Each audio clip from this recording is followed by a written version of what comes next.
The best of the morning to you. This is Monday with Friday, preparing you for a better week ahead.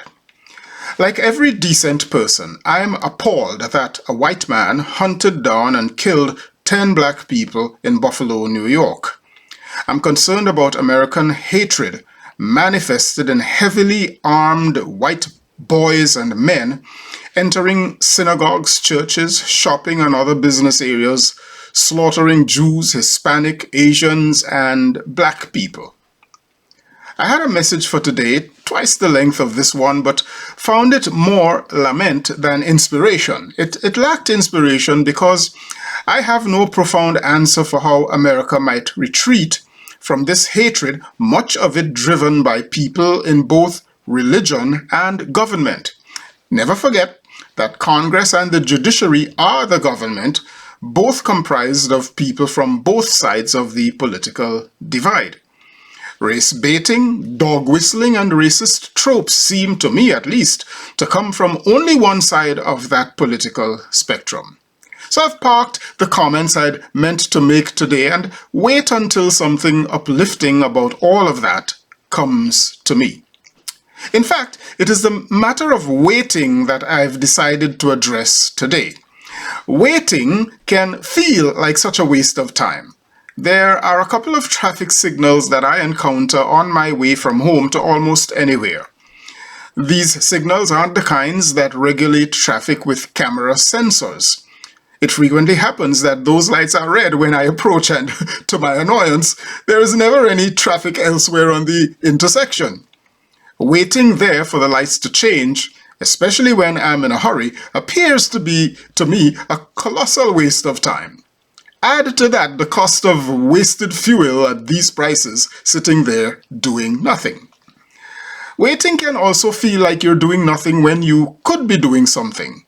Waiting appears to shut you down.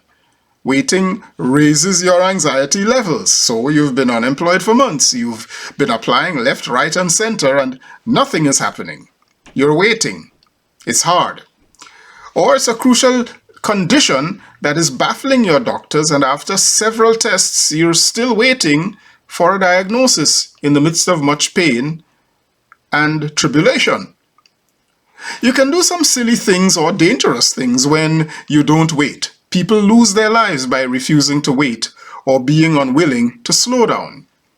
I did a foolish thing in an airport headed to an important interview a few years back. Upon arriving, I encountered a security check line as long as the Nile River. As I waited, I was certain that I was going to miss my flight and miss the interview. A security officer came by and indicated that there was a shorter line on the level above. So as folks scampered off there, I decided to take a shortcut by trying to run up a down escalator. It didn't end well. In fact, it didn't end well twice, as I embarrassed myself by falling down twice before a few hundred pairs of eyes belonging to people, none of whom graciously called me the idiot I would have deserved to have been called. But is waiting really a waste of time? Sometimes it certainly can be if there are things we ought to be doing while we wait and we don't do them. But is waiting, when waiting is all we can do, a waste? I read somewhere that people who master the skill of waiting are like an eagle which eventually lifts its wings and soars. Eagles possess massive wingspans and heavy feathers.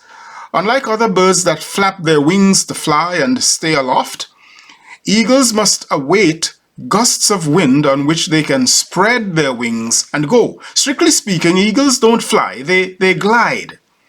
And in order to fly or glide or move in the air, eagles must wait for the wind, the right wind. They have no control over the wind. They can only wait for it.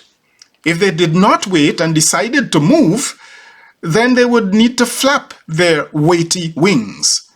They would move, they might even get some distance, but without the wind, the right wind, they would need to keep on flapping their wings.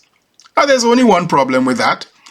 That action of flapping wings, while great for hummingbirds, is lethal for eagles.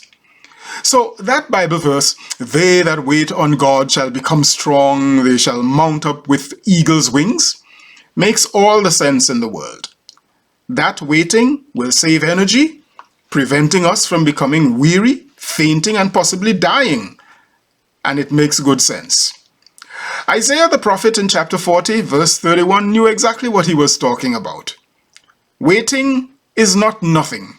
In fact, in the words of that bald guy in an insurance ad, it's a whole lot of something. So let's wait a little bit better this week. I am Michael Friday, and your week just got better. I'll see you again next week. Happy Monday, all the waiting way to Friday.